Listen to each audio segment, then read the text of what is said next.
So now we come to the patterns and purposes of systematic torture as a genocidal tool. You will see two videos now, a victim and a witness of torture telling what she experienced and what she witnessed. Bizi.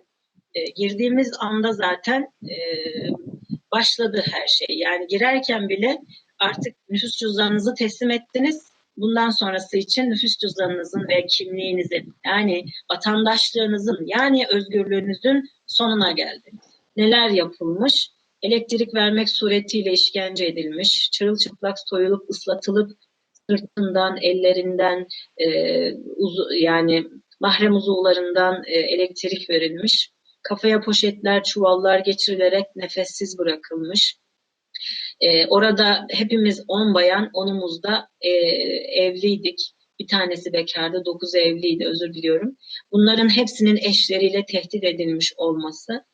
14 gün boyunca soğuk sularla duş alındı, lavaboya girildi ve o 5 kadın logarların taşmasıyla bir göz nezarette üst üste dip dibe burun buruna yatmak zorunda kalmıştık. Tabii bu bizim için yine orada kendimizi muhafaza edebileceğimiz, kendimizi koruyabileceğimiz, kendi iffetimizi, namusumuzu artık ne kadar daha muhafaza edip saklayabilirizin derdiyle birbirimize hep sütre olmaya çalıştık. Benim eşimi gördüğüm insan insanlıktan çıkmıştı. Verdikleri elektrik şokuyla dudakları mosmordu. Cilt rengi normal bir insan rengi gibi değildi. Şöyle söyleyebilirim. Yani ölür de insan tekrar böyle morga konulduğunda bir cilt rengi olur. Morarır, morarımsı bir renk alır, teni buz gibidir. Artık canı çekilmiştir ya içinden. Aynen onun gibi. Gözleri yani göz bebekleri zaten görünmüyor. Müthiş derecede acayip göz rengi, içi yapısı, saçları darmadağın ve ciddi anlamda böyle pantolonunun belinden düştüğünü, ayaklarını sürüyerek ilerlediğini, beni ikinci kez ifadeye çağırdıklarında eşimin bu halini gördüm. Ve bana dediler ki, eşinle görüştüreceğiz seni, lütuf olacak. Yani beni zannediyorum ki eşim rica etmiş, beni çok merak etmiş eşim. Beni görmek istemiş, ricasının üzerine de beni yanına çağırmış. Ve beni alıp götürmüşler. Bana böyle anlatılıyor. Ama gittiğimde gözara eşime yaptıkları o işkence ve eziyet sonucunda imzalattıkları, şuurunun yerinde olmadığı bir kağıt ve kalemle yaptıkları bir şey üzerine beni oraya getirdikleri çok belliydi. Çünkü tehdit etmişler.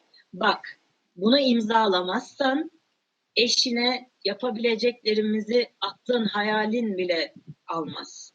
Eşin yan odada, şu an sen bunu yapmazsan ona yapabileceklerimizi tahmin bile edemez. Yani beni görmeyi ya da benim sağlam ve sağlıklı olduğumu görmeyi istediği beyanı ile ben götürüldüm. Eşin seni çok merak etmiş, seni gitmeden bir kez daha görmek istedi. Biz de size lütfediyoruz, size izin veriyoruz, bir 4-5 dakika görüşebilirsiniz şeklinde. Benim gidiş duygu düşüncem bu, karşılaştığım manzara bu. İşte ben yine dövmeye başlarlarken önümden 3 tane sanırsam 3 tane başörtülü genç kız geçti, böyle önümden gördüm onları. Sonra benim olduğum yan tarafa götürdüler onları. Tabii onlara bu arada orada işkence falan, işte dövüyorlar. Ondan sonra işte küfrediyorlar, bağırıyorlar falan. Yani sonra onlara işte tecavüz etme şeyi oldu orada. Yani böyle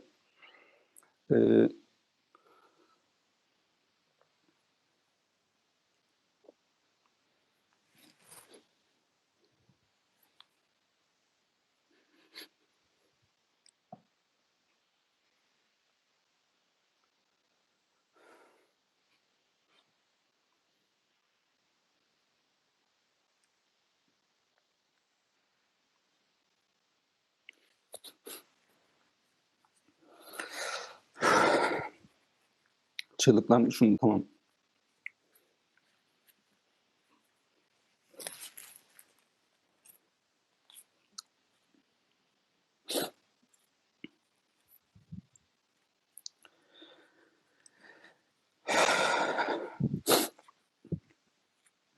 Sonra bana gelip işte eğer istediklerimizi söylemezsen, yapmazsan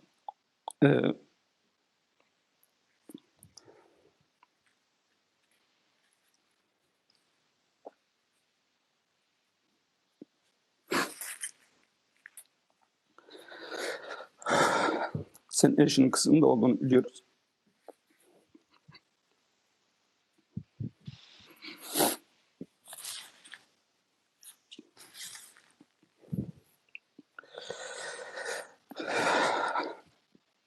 Aynı şey onların başına da gelebilir falan.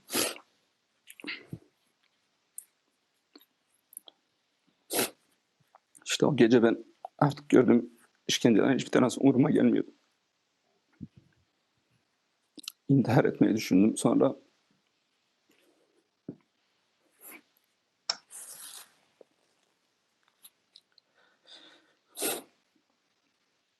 tabii intihar etmenin hükmünün, yani inancım açısından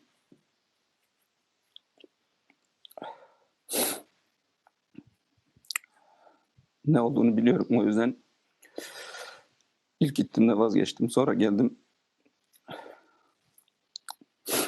Birkaç saat sonra bir daha izin istedim.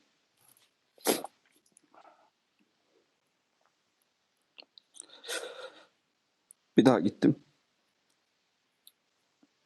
Sonra orada yine yani inancımla bu şey arasında gidip geldim böyle. İnce bir çizgi.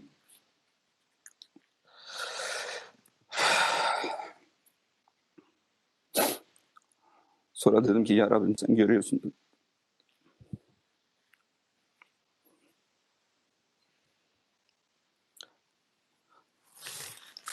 Ne olur bana hayır kapı aç dedim.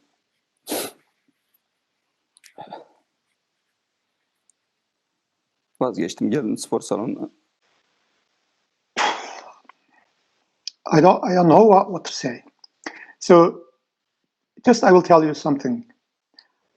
Erdogan and his bureaucracy, they are deceiving, especially the Islamic world, as if they are Muslims.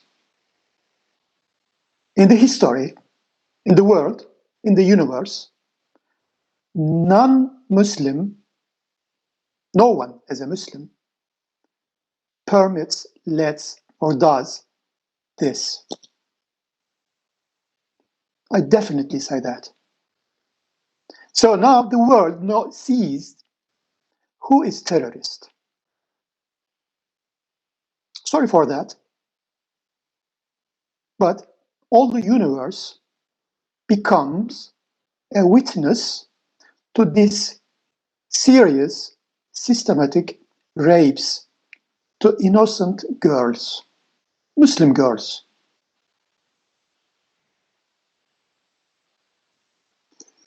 So, sorry for that, but it's touching. So, Dr. Bayram, you are an expert, an academic, and I really, you have a very important position in my life. So I want to give the floor now to you, as an academic, but as a victim of the state of emergency also. And you are the compiler of a series of official and historical reports. I say historical reports because these are very important, which are named as social costs of state of emergency. So these reports include thousands of data, incident, and evidences of this societal genocide, which were directly obtained from the victims themselves. Sure. So these are some series of victimization reports, and very real. I kindly request you first introduce yourself, then give some facts about the systematic torture incidents during this state of emergency and share on the patterns and purposes of the regime. So the floor is yours. Thank you very much, Hüseyin. Well, I am an academic and a victim of Erdogan regime, obviously. I am being accused, I'm accused of being a terrorist and purged out of a university post, but they couldn't prove it that I was a terrorist. Yet, what did they do? They labeled me that, yes, we couldn't prove that you are not a terrorist. You are a terrorist, sorry. We couldn't prove that you are a terrorist, but you talk like terrorists. It means that you are a person who is opposing to this government. So the court's verdict was that, yes, you are not a terrorist, but since you are talking like a terrorist, so we name you supporting supporting a terrorist organization despite not being a member. This type of crime. You are not a member of terrorist organization, but you are supporting them. So this is an odyssey of this government. Anyway, let me get into my thing. I am outraged every day. Basically, I am outraged with the video I just watched. Yes, I am aware of all those things, but still, every time, well, I am annoyed. These kind of news. I sometimes cry. In our culture, you know, men never cry, but believe you me, I cry every time I see these kind of videos or some kind of news. Anyway, let me get into this situation. What is happening in Turkey? Basically, there is no rule of law in this country. There is only arbitrary decisions and dictates of one man. As the regime run in partnership with ultra-nationalists, radical Islamists, and other rogue elements of the country, it is getting more aggressive, more oppressive, more racist, more radical, more lawless, more torturous, more unruly, more disrespectful to the justice every day. Believe you me, this is the situation in the country. Arbitrary arrests, kidnappings, media manipulations, black propaganda, smear campaigns, you name it. These people are very skillful in presenting themselves as, let's say, sincere people, respectful to the law, but they do exactly the opposite. Just to give you a few examples, and that they actually do not refrain killing people or kidnapping people, torturing people, and then they are very skillful in hiding what they do through the power of propaganda. Are all over the country and getting bolder in breaking rules of humanity to elongate its hold on power, because they know that they cannot go on ruling the country if they return to rule of law, if they respect of humanity or laws of the country. That is why they intentionally chose a way of oppressiveness. Basically, they oppress the people, media, and all other political and social opposition. But they are very good at one thing.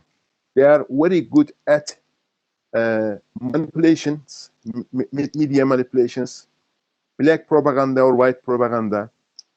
I can tell you that. I can tell you that I can put my signatures under every talks of the government, members of the government. Let me repeat it again. I can put my signatures under every talks of the members of the government. But I wouldn't be doing anything they actually do. This is the situation. So they are facing a bunch of hypocrites. But whatever happens, everything cannot be hidden from the public forever, obviously. Just I'd like to give a few examples. For example, this government do not refrain killing boys or girls, just to give you an example. And a boy called Ahmet Ataç, a 10 years old boy, Ahmet Ataç was by preventing his cancer treatment. That child is in a grave now. He's dead. And a Persian policeman, Mustafa Kabakçıoğlu, was murdered by untreatment of his COVID-19 in a solitary confinement of a prison, for example. Similarly, Colonel Mustafa Barış Avalan has lost his life under similar conditions. Another young boy, 18 years of young boy, was killed in prison. If you ask the government, they would say, we didn't kill anybody. These people died of natural causes. That is true. These people died of, let's say, cancer, COVID-19, or let's say heart failure. Yes, on the surface, that is true. But in reality, these people were murdered because they didn't get proper treatment. They couldn't have access to a proper hospital. Basically, that is why they were killed, murdered. Basically, that is why. Why do they do this? We may wonder. And what do they wish to gain out of this? Well, they wish to gain two things out of this. First thing is they try to scare the public, opposition, everybody.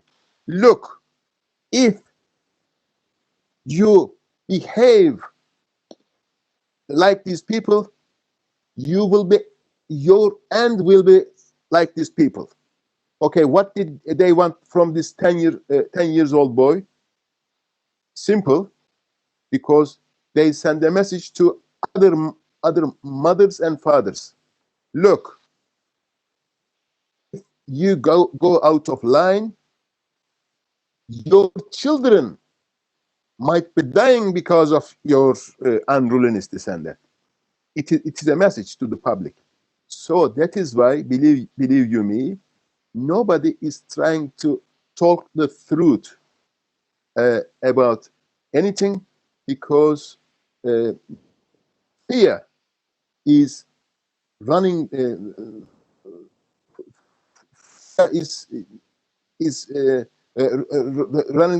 running the public, let's say. That is why I can obviously say that Turkey is no longer a democracy or even autocracy, because since there is no rule of law, well, I cannot give it a name. We could say tyranny, or I don't know what we could say, but I shall leave it to other people. Most important of all those things is that government never try to stop tortures or torturers, never try to stop kidnappings or kidnappers. But one thing they do very successfully is arresting journalists who are trying to get the truth out and publicize them to the public or to the world media. That is why comparing the number of populations by population,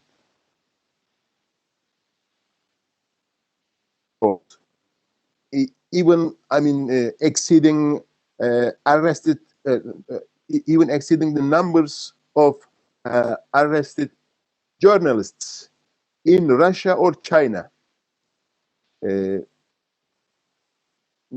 That is the basically that is the situation. That is why people outside of the country can hardly have real information about what is going on in the country. They think that everything is nice, and then people in Turkey are living in a worldly heaven, and then they are very happy with their beloved let's say leader. No, that is not the truth. That is just propaganda. In reality, Turkey is like a big Nazi camp for the opposition, basically. And then people are being killed, not in crematoriums or let's say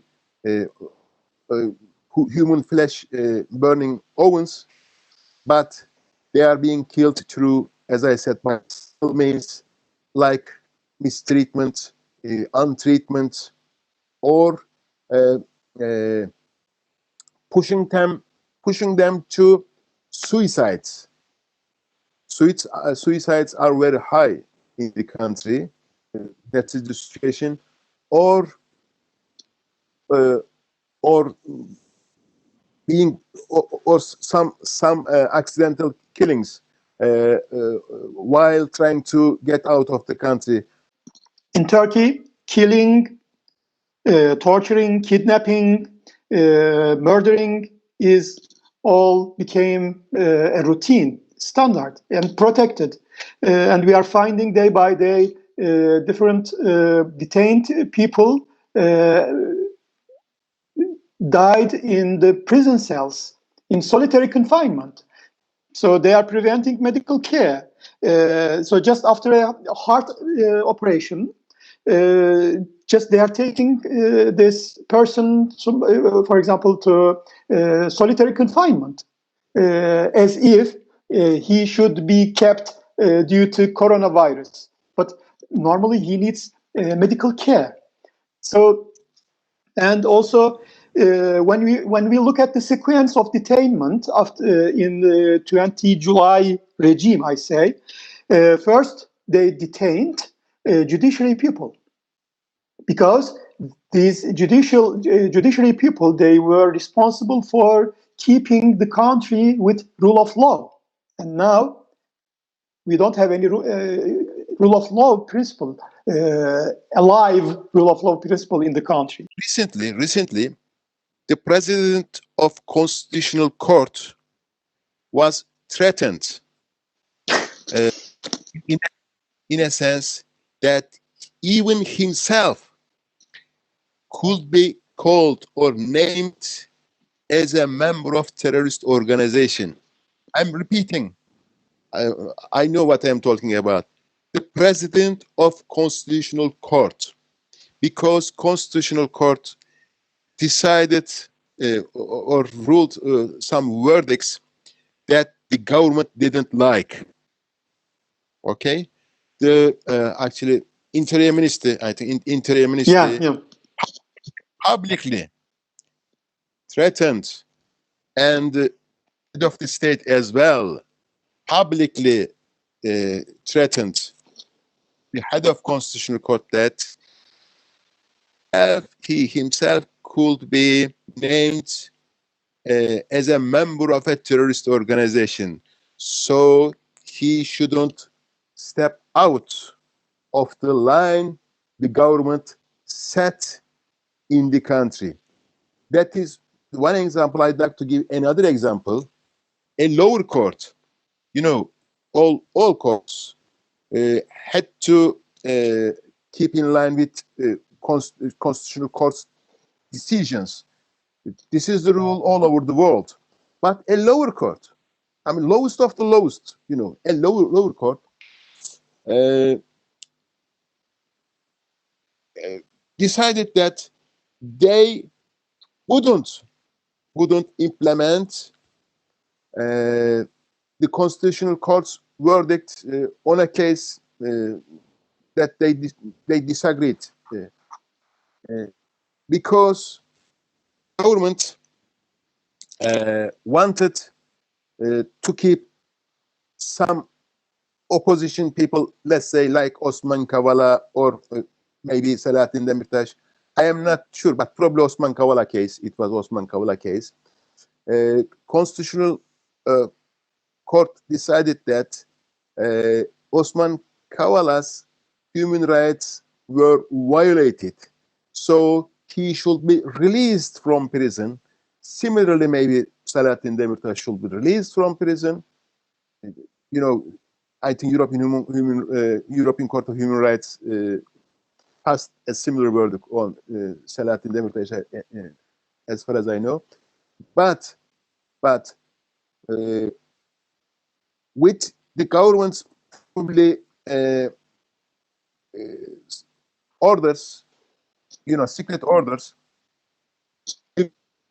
decided that they are not bound by the decisions of the Constitutional Court. This is the situation in the country, and then I don't think there is any more thing left to talk about. Thank you very much. I stop here. Thank you. Okay, so yeah, Dr. Bayram, thanks a lot again. And you said Turkey became just like a Nazi camp for the opposition. I disagree with that, because they are killing babies, children, and they are even killing unborn babies in their mother's wombs. So there is nothing about talking, there is nothing to talk about opposition. So they're just killing babies.